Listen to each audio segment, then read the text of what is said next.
அம்மா தமிழ்நாட்டுல மாற்று அரசியல் மாற்றம் எல்லாம் வந்துருச்சு போல இருக்க. மாற்று அரசியல், மாற்று அரசாங்கம், மாற்றத்துக்காக மக்களின் வெற்றி எல்லாம் ஒன்னா சேர்ந்து அரங்கேறி இருக்குல்ல.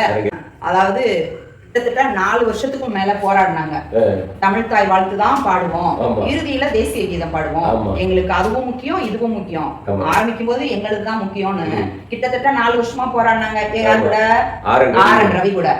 ஆனா என்ன, அந்த ஊருக்குள்ள எல்லாம் ஒண்ணு இது பண்ணுவாங்க, வெளியில இருந்து கொண்டு வந்து ஒருத்தவனை கொடுத்துக்கிட்டே இருப்பான். ஆனா ஐயோ அவன் வெளியூருக்காரன், அவன் நமக்கு நல்லது செய்ய மாட்டான்னு நினைச்சு அவ விரட்டி விட்டுக்கிட்டே இருப்பாங்க. திடீர்னு பார்த்தா வீட்டுக்குள்ள இருந்தே ஒருத்தன் எந்திரிச்சு அதை செஞ்சுக்கிட்டு இருப்பான். ஏன்னா எதை வேணான்னு ஊரே சேர்ந்து சொல்லுதோ அதை ஒரு கைந்து நம்மளுக்குள்ள இருந்தே செய்யறது.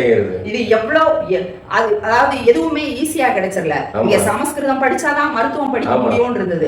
அந்த இதுக்கெல்லாம் எதிராதான் தமிழ் தாய் வாழ்த்து இது வேணும், அதுலயும் அடுத்தவங்க கஷ்டப்படக்கூடாதுன்னு சில வரிகளை எல்லாம் நீக்கிட்டு பண்ணாங்க. அது மாதிரி மதச்சார்பின்மை எங்களோடது அப்படின்னு சொல்லிட்டு அந்த வந்தே மாதரம் பாடல்ல ஒரே ஒரு மதத்தை சார்ந்த எல்லா தெய்வங்களும் அவங்கவுங்க விருப்பத்துக்கு யார் வேணாலும் கும்பிட்டுக்கலாம். ஆனா எல்லாரையும் வற்புறுத்தி உன்னை செய்ய சொல்றது சரியில்லை, அது மதச்சார்பின்மைக்கு எதிரானதுன்னு சொல்லிட்டுதான் வந்தே மாதரம் பாடல்லாம் பாடுறது இல்ல பொதுவா. ஏன்னா அந்த இதுக்கு மாறா முதல்ல எடுத்ததுமே அதுதான் மாற்றம், மதச்சார்பின்மைக்கு எதிரான ஒரு அரசியல் செய்ய போறோம். குறியீடா காட்டி இருக்கிறாங்களா என்னன்னு தெரியல, தமிழ் மொழிக்கு எதிரானவங்க நாங்கன்னு காட்டி இருக்கிறாங்களா என்னன்னு தெரியல. ஏன்னா காலங்காலமா பின்பற்றுறதுதான் நாங்க அதுதான் மாத்த போறோம்னு சொல்லி சிம்பாலிக்கா சொல்லிருக்காங்க. அதாவது இந்த இதை கொண்டு வர்றதுக்கு திமுக காரங்க மட்டும் இல்லப்பா, அதாவது திமுகவே ஒரு 100 ஆண்டு காலத்துக்கு முன்னாடி அப்படியே கட்டடம் கட்டி இது கட்டடமா உருவாகி நின்னதுதான். அதாவது வரல, இந்த ஆட்சி வரலங்கிறது வருத்தமா இருந்தாலும் இந்த ஆட்சிங்கிறது நமக்கு என்ன அரசியலா கட்சியா அதெல்லாம் கிடையாது. 100 ஆண்டு கடந்தும் தலைவர்களோட உழைப்பு வீணா போச்சு. சமூக நீதி பேசின அரசு வீழ்ந்து இன்னொரு எதிரி இயக்கத்துக்கான அரசியலை கொண்டு வந்திருக்கோம். 100 ஆண்டு வெற்றியா கொடுத்துருக்கோம்.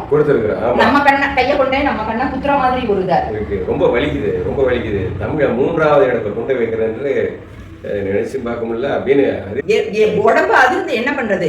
இன்னும் அங்க நடந்தது கூட தெரியாம அதுக்கும் விசில் அடிச்சுக்கிட்டு அங்க உட்கார்ந்து இருக்கிறாங்களே, நம்ம என்னன்னு சொல்றது. நம்ம பிள்ளைங்கதான் படிச்ச பிள்ளைகளை, அப்ப பிள்ளைகள் தான் அவங்கவுங்க வீடுகள்ல நம்மளோட வரலாறு பத்தி பேசாதோட விளைவு இது. ஆமா, சொல்லணும் எது முக்கியம், தலைவர் சொல்லணும் பண்றவங்க நம்ம தானே. ஆமா, தலைவர் எந்த போராட்டத்துல எந்த இதுலயும் எந்த தலைவராவது செத்து போறாங்களா, எந்த தலைவராவது இதாகிறாங்களா, எல்லா வகையிலையும் பாதிக்கப்படுறது அடிமட்டத்துல இருக்கிற உழைக்கும் மக்கள் தான். 80 விழுக்காடு உழைக்கும் மக்கள் தான். அதாவது பிள்ளைங்களுக்கு வரலாற சொல்லி கொடுங்க.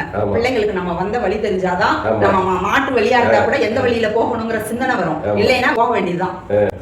எனக்கு அவ்வளவு புரிஞ்சுக்குவோம். நன்றி.